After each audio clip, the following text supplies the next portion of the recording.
there any public? Is there any public comment? Is there anyone on the Zoom call to make public comment?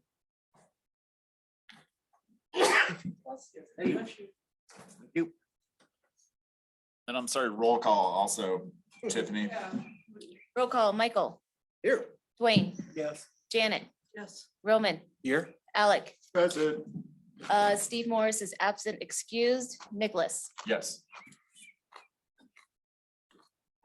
Okay, I just had the order of the agenda threw me off there for a second. So no public comment, no members of the public, no one on Zoom for public comment. Okay, next item is the consent agenda. Anybody have anything or the minutes that would keep us from doing this consent agenda? Okay. So we have a motion from Janet and a second from Dwayne to approve the consent agenda. Any further discussion? Can you define what the consent agenda? Includes the minutes from the last regular scheduled meeting and the minutes from the special meeting. Okay, any further discussion? Tiffany, please. Dwayne, Yes. Alec, Yes. Michael. Yep. Janet, Roman, Yes. Mayor Kimpin. Yes. Next item is correspondence. We have a thank you from Marlene Crosby. Next item on the agenda is business 9.1, letter to the United States Postal Service. Greg. Oh, I'm sorry, Hillary and Greg. There's two letters that are in here for your consideration. One is the general letter that would go out signed by Mount Crested Butte, or anybody from Crested Butte South, but Crested Butte South is unincorporated Denison County, so Denison County is also on the schedule. then the other one is more pointed to the issues that were discussed in the last meeting regarding loss of sales tax. Those directly affect here. So is there any reason why we wouldn't want to send both letters? That's what I'm mentioned in my memo, is that I think there'd be a good consideration for both. One of them shows joint cooperation in addressing the larger post office issues. The other one addresses our issues, loss of sales tax for short-term rentals, for other issues. One thing that was pointed out the other day is there would be no way of anybody knowing that you're from Mount Crested Butte if you order something online and put down your post office box with the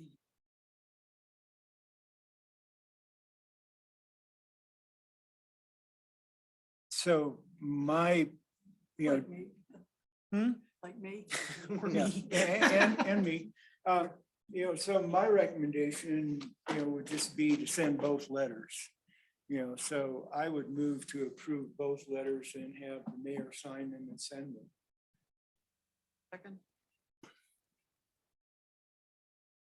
So we have a motion from Dwayne and a second from Janet. Any further discussion, Roman? Okay, I guess I was a little confused with the second letter. I thought the direction from the last meeting was to incorporate those concerns into the joint letter without like co-opting it solely for our input. Issues that are in that letter are not really shared by the other end. You know, I guess we are recognizing some of the issues that the town of Crested Butte has and CB South has. And I would imagine if we incorporate some of our concerns, our additional concerns into the joint letter, that would reflect the town of Crested Butte and Gunnison County of honoring our concerns as well, rather than us sign on to sort of their letter and then we send our own. That's just my opinion. Seems like we could easily incorporate some of these concerns. Nice way for it to have happened, but I don't. Concept was well received. Is that the message that, is that accurate, that the town of Crested Butte was not interested in voicing some of those concerns of ours? Roman, Well, I just don't think it was much of a subject of discussion to give. okay.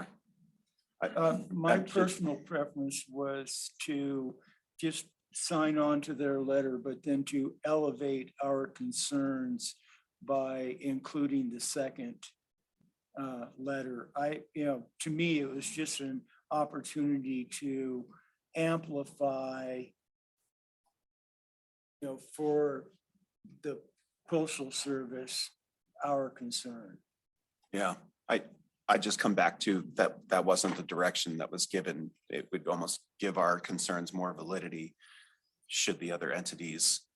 Well, we've Recognize raised the that. statement that I think they're very well aware of what our concerns were. And that they put together, that this, that first letter that included all three entities was put together the way it was.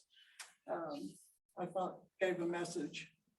Well, I think Hillary was working with those other entities. That is accurate.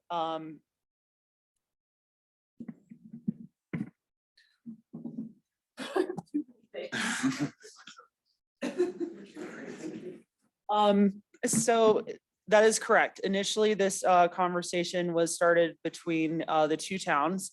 The post office has been communicating just with the town of Crested Butte because they are within 81224.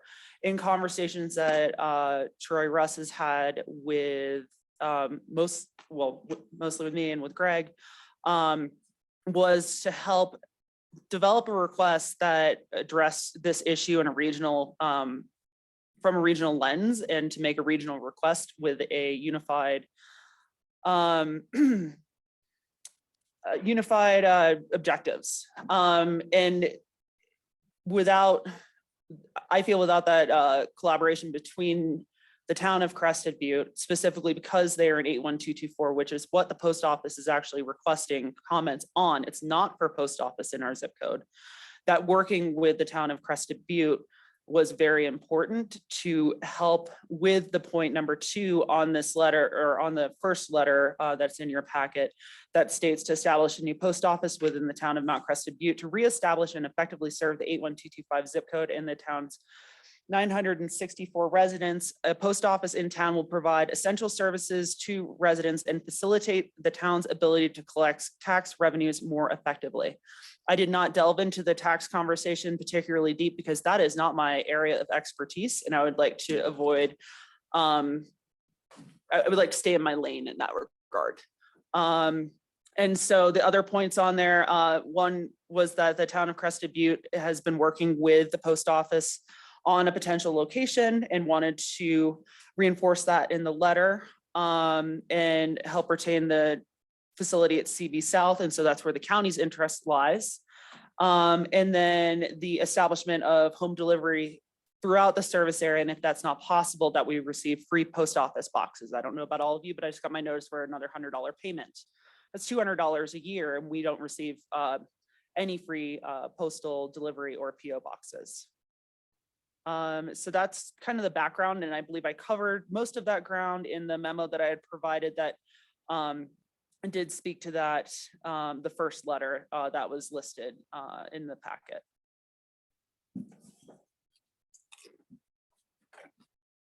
Michael, did you have something? Yeah, mine was in regards to the letter, the specific passage that we just read.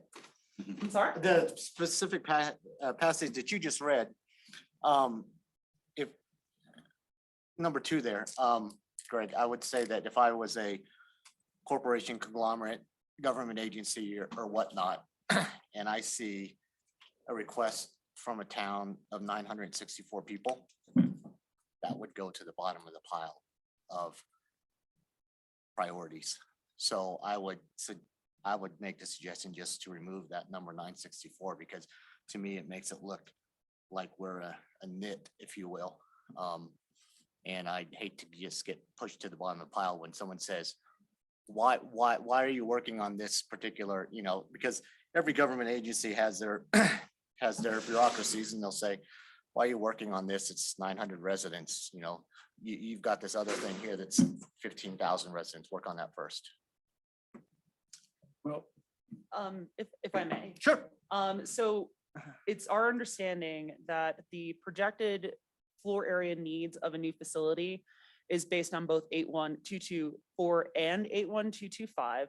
And so one of the kind of the rationale behind the request is not only to help establish a post office up here, but an almost 12,000 square foot facility with an 81224 is going to be really difficult and really expensive to come by. So speaking to the number of residents served also speaks to like, all right, well, you probably need about this amount of the floor area up here. So I think that's more what that inclusion is for, but I do hear your point regarding the diminishing, potentially diminishing our need by only being a town of 964. Right. And to that, I would say that I'm sure they have facilities that they can check how much. Well, they can check a census too just as easily, but I would hate to just on the very first pass, someone's looking and it's like, nope, nope, nope, nope, nope. Right.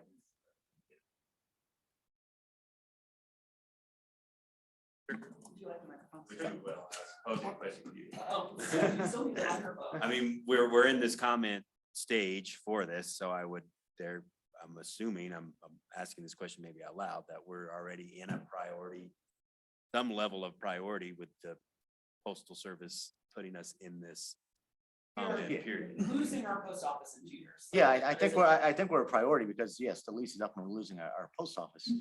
I just want to give us the best chance to be noticed and not put it at the bottom of the pile. Sure, I hear what you're saying.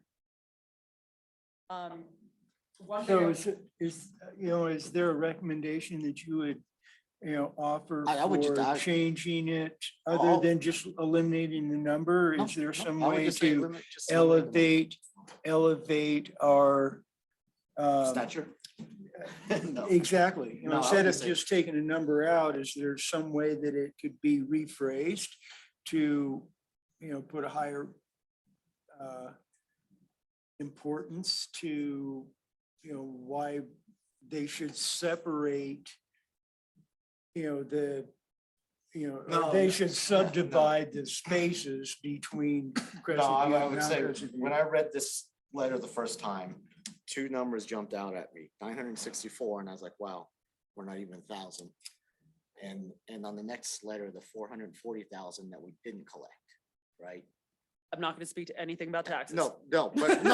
Staying in that lane. I know. But what I'm saying is that's a significant number, right? And so to me, that number jumped out. I was like, wow, that's something important, right? That if I was looking at this and reading this letter of like, wow, this town lost out on potentially $440,000, right? So that to me that to me was, my eyes geared towards that. My eyes also geared towards 964. It's kind of like less than 1,000. Well, So Michael wants to take the number out, the 964 out. That's all I want to do. to me, I think that it's important to, leave it in because it,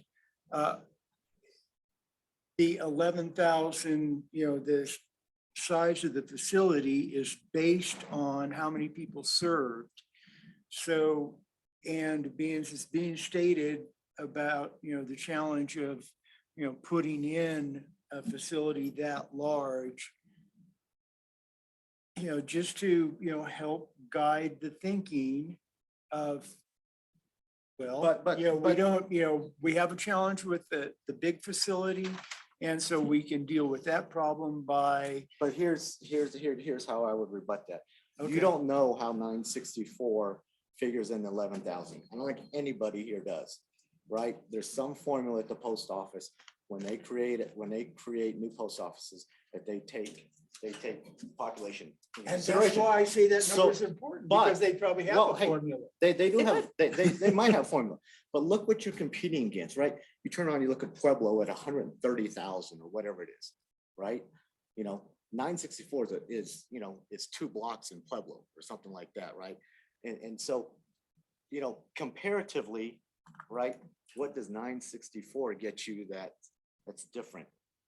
So, That's all I'm saying. You know, if you want to leave it in, I'm not tied to it. Is yours I- in I- response? to I've this or seen a something lot different? smaller towns with. I need to post clarify offices. something I'm just just trying. I'm before just this trying to conversation proceeds, avoid if us that's from- okay. from Okay, we getting got this Roman stumbling block. queued up, but if you can help clarify this, then yes. Sure. let's do that. So in earlier discussions around the post office where staff has been looking into the potential of a private post office, the floor area amounts were somewhere between, the floor area needs were projected to be around 8 to 1,200 square feet.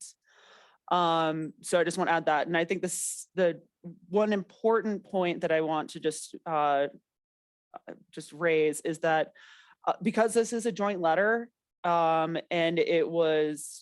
it's also in other commissioners and town councils packets right now. So that it's currently being heard at, well, I don't know if at this exact moment, but it's before this evening at the town of Crested Butte's town council meeting. And then it was presented to the BOCC this morning. We've not heard what the motion was on that particular letter.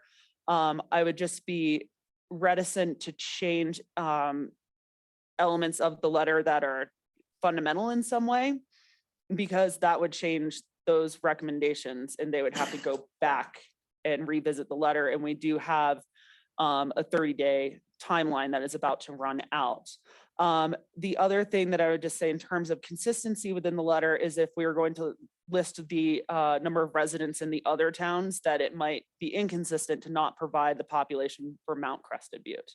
And I think what we're really trying to do is paint a picture of how we could have like more of an ecosystem of smaller post office rather than a big box post office to serve such a large geographic area. I Just couldn't have wanted to said it clarify any better. Roman, Yeah, Oh, Mike, and one more thing, the 8 to 1,200 number was boxes only. So that was not, no services. Thank you for that reminder. yeah, I'll advocate for keeping the number in simply because they have to replace a space for all of those numbers put together. We're making our argument stronger for having a facility up on the mountain by giving them the option of saying, oh, well, we have maybe more flexibility to accomplish our goal of having a post office that accommodates everybody if we split it up. So it just seems to make our argument even stronger to me. Is 964 full-time residents or? It's, That was census- registered voters. Actually, that's not the census population, that's the 2022 estimate. Real So that would numbers are not include yet. people that are second homeowners and such like that. That Census also was need 948. post office. If someone lives here and they filled out a census form here, they would be counted, but they best not have filled one out somewhere else. But the post office could serve more than 964 people. It probably does, because there's part-time residences that have post office boxes. Yes, A lot of them. a lot of them, most of them. yeah, so I mean, is there any way to get that number? Sure, we don't have that number, but I know they do. Because I would definitely push it over the 1,000. That's something too, is giving them numbers they already have. Sure, I thought too. And having to change the document seems not ideal, so.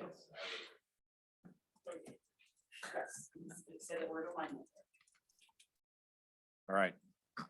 Anything else on this one? So just a reminder, there's a motion from Dwayne. No, I'm sorry, a motion from Janet and a second from Dwayne. Had it the other. Like that reverse it. You had it right the first time. Oh, Dwayne was telling me no. I I'm don't just make kidding, a I'm just- motion. it's- I it's said all you good. did. You made You it. did. I did. I'm They sorry. made it. I'm sorry, I'm losing my mind. It's We all only have right. 963 residents now. Thank you. So we have a motion from Dwayne and a second from Janet to approve both letters. Do I have the motion? Send both letters. Send both letters. Do I have that correct? And authorize your signature. And authorize the mayor's signature. Okay, anything else on this one before we go to a vote? Last chance. Should both of the letters go in the same envelope? All right, Tiffany. Janet, Yes, Alec, Yes. Roman, Yes. Wayne, Yes. Michael. Yep. Mayor Kimpin. Yes.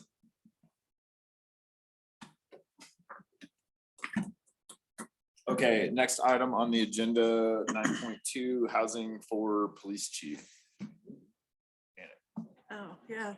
I mean, it's sort of still is in my bailiwick, I guess, but I understand that we have responses from, and I don't know how many responses we got from short-term rental Yes. about 15. people. About 15 homeowners. That said that they might be interested in Really? looking at, That's well worth checking. and Paul is working on that.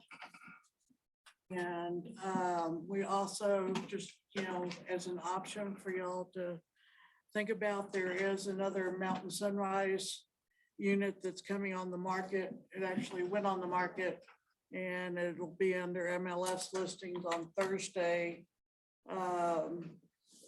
That's 2-bedroom, 2.5 bath, 949 square feet. And it's not deed restricted. So And what's the sales price?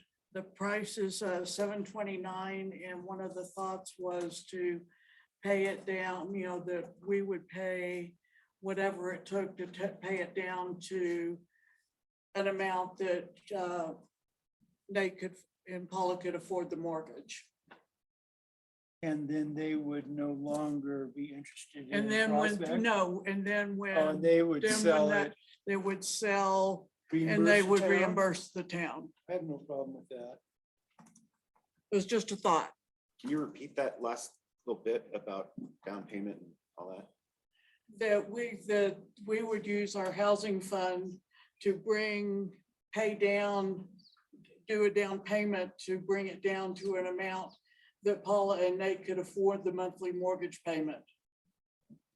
And And what would then, that number be? and Has anybody I don't done the know, math? we'd have to ask him that, and he's not here, and I didn't know if y'all would be interested. I didn't see Tiffany's email until a little bit ago. That Nate couldn't be here tonight. And, that then, the plan would be that when Homestead came online, we could either keep that place, for someone else, or we could sell it. And we would get our down payment money back. Well, you'd have to buy it from him at that point to keep it. Well, and I'll just throw out there, so it sounds like It's the, just a couple options that we have. yes, and I appreciate that. And so it sounds like the first option is continuing to look for a rental, right? That's what we were talking about initially. And then you mentioned sort of a hybrid option. But I also just want to throw out there, buying a unit, not even specific to Nate, but the town having a housing unit in its inventory, I think could be very beneficial to town. Greg, if I'm forgetting someone, remind me, but I know the hospital and the town of Crested Butte have both purchased units for employee housing. Is there someone else I'm missing? Since Gunnison might have. Gunnison does. And Gunnison does too. And so I also view it as a way for us to stay competitive with other entities. For whom other entities with which we are competing for employees. And so I know this agenda item is about Nate, and I don't want to get too far afield, but I just want to throw it out there, and maybe hear some feedback from counselors on buying, I know it's a ton of money. I know the market is crazy, and like paying that much money for what you get seems crazy, but it's also that market that is causing us this problem that we're having to deal with. I heard a ton of stuff at CML about municipalities going through the same struggles. And it used to be, there was this metric that if you lost an employee, you figured on about double their annual salary as a cost to replace them. And what I've heard from a bunch of folks is that they think it's more than that. They think it's more like 3 to 4 times that. And so, so again, just to reiterate, we keep plugging away at this on the rental bit, but just wanted to throw out there. I know we've kind of had some glancing blows of discussion on buying another housing unit. But just wanted to put that out there that I think it would be good for the town to have a housing unit in its inventory for Nate, or to replace Carl, or to replace any number of employees that we have here. The other thing is that, you know, I think it's an investment. None of us know what the real estate market's gonna do, whether it's gonna be up or down in 3 years, and we could lose a little bit of money on a unit if the market's down and Homestead comes online and we sell it. But trying to think of the amount of money that we might lose on a unit compared to those other metrics I was mentioning. And then when I was riding my bike today, I had the thought that if Homestead comes online and we don't need it anymore, that maybe we could do, I don't know if we can do the Indeed program, but maybe we could deed restrict. We could put the unit back into the market, deed restricted, maybe get something back from the Indeed program and make it, you know, make a long-term difference by deed restricting that unit. So Could also you keep renting it, could also keep renting it. making money during this period by renting it. It's not, you know, ultimately may not result in a loss, even if prices go down. No, no, I'm just trying to account for, like, you know, to me, when you think about investing in real estate, like, you don't want to take a loss in 3 years if you decide to get out of it. And so I'm just trying to think through all the permutations. Dwayne.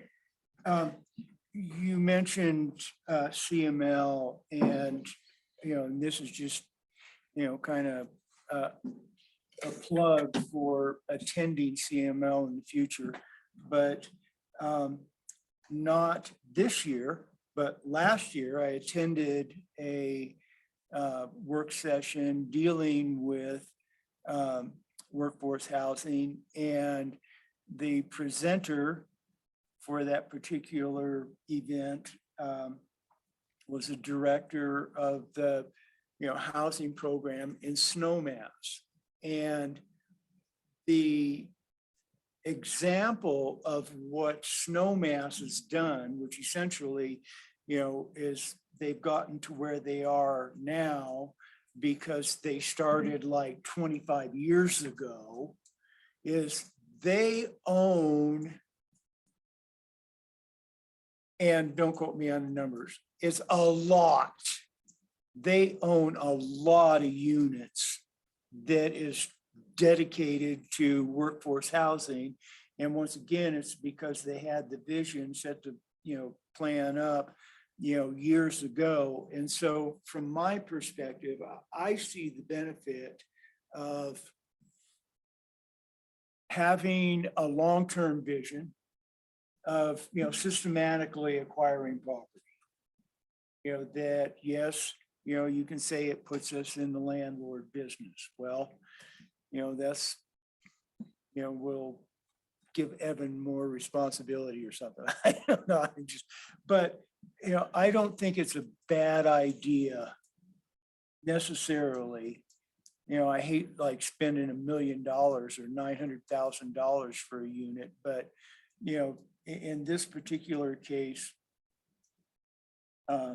you know, given, you know, who it's for, the circumstances, buying down, you know, or, you know, putting some money up front, we have the money, you know, in our housing fund.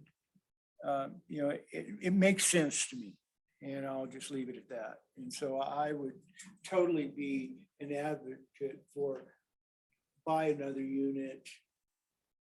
You know, and once again, that's based on my awareness of Snowmass's model. And, you know, that might be something to look into, you know, have a conversation with the housing director in Snowmass, and, you know, maybe get some information on how they have it set up, and, you know, maybe come back to us with something. I have a little experience in Telluride, and they're pretty far down that road too. Right on, you know, so I'm just saying, I like the idea. And I would advocate for it. Yeah, the one thing, the guy's taking offers between now and I believe it's Sunday. And then he's gonna make up his mind. How that goes. Yep, so, the 729 may or may not be the going price. I mean, he does, if we say it is for the police chief, maybe we'll get a couple ticks that, maybe somebody else wouldn't get. Yeah, and we could do the, the whole letter, hey, we're the town and all that, but before we get to details like that, let's talk Well- about the broader Don't we have a, concept. You've been very vocal, Roman, what do you think? Yeah, I think it's important to try to make happen. Price is always important. I had an issue with the cost of one of the other places that we talked about before, but it's within our wheelhouse to Okay. pull off. All right, cool. Yeah, I agree. Just that interest rate thing, you're like, oh, that does suck, but otherwise, yeah. Yeah. Okay, and we do have an executive session on Well, we the don't, agenda. because he's not tonight. here. if we need it, Michael, what, I want to hear from all of you on Yeah, this. I'd be an advocate of buying it outright rather than buying it down. just Yeah, buying it outright. agreed. I think makes more sense. Yeah. Like Roman, I was not enamored with purchase price of the options we had last month or a few weeks ago. But this seems, I guess, reasonable is a word. It's kind of frightening, isn't Yeah. it? I'd be okay with this. We're paying it with our fund. Obviously, we won't have to worry about higher interest rates and things like that. Things come up, and then if there is a downturn, we can add inventory then, and you just cost average everything.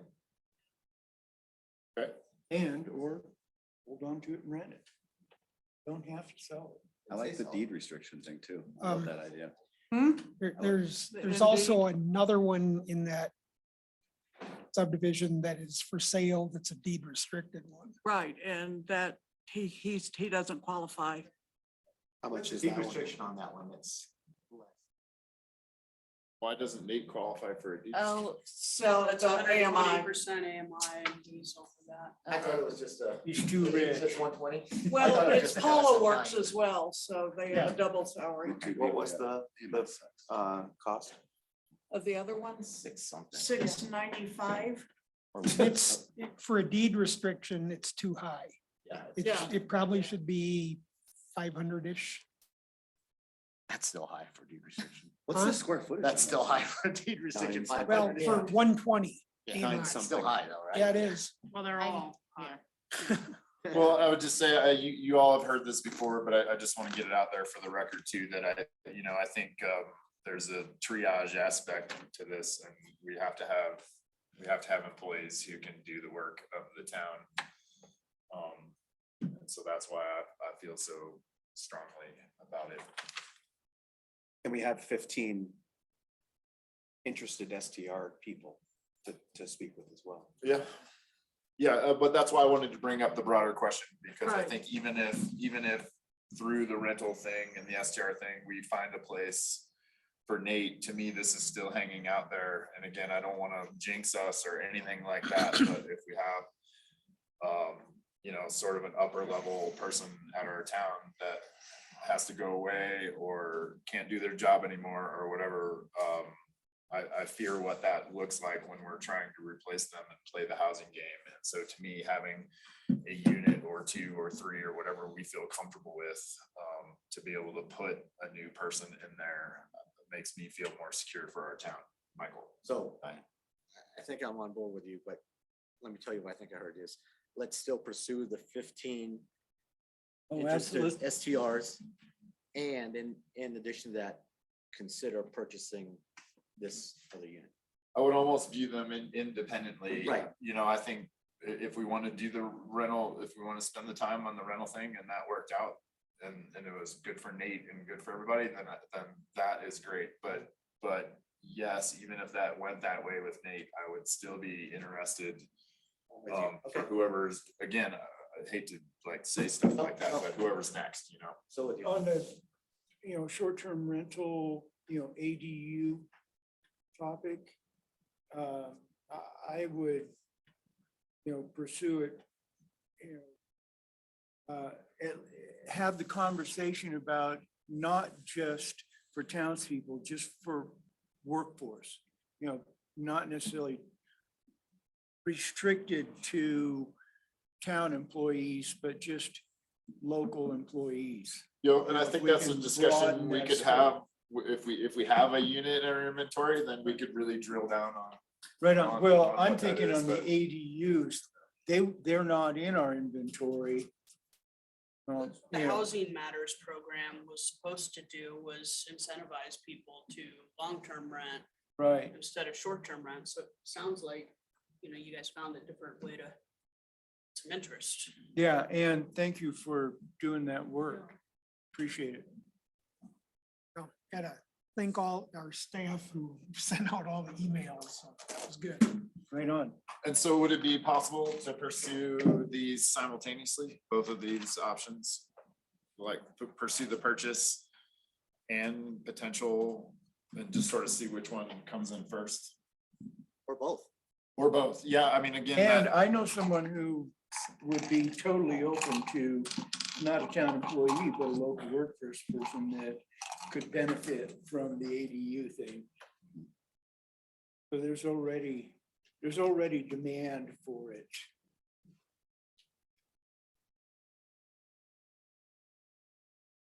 That, yes, we can pursue both. I think you need a motion. no, we do. Okay. And I'm- But my other Parameters, question would so- be, do y'all want to do it just at the asking price of $729? I think you guys should go into executive session to discuss the Okay. negotiation. Move to, Do Do a we want potential to- motion afterwards then, Kathy? Yeah. Okay. move to go into executive session. Second. We have a motion from Roman and a second from Dwayne to enter executive session. So let me read this script first. Pursuant to CRS 24-6-4024EI, which authorizes an executive session for the matter of negotiations, instructing negotiators and developing negotiation strategy. The town council would like to go into an executive session, and the topic of negotiations is housing for the police chief. So we have a motion from Roman and a second from Dwayne. Any further discussion? If me. Michael, Well, Janet, Yes. Roman, Yes? Alec, Yes.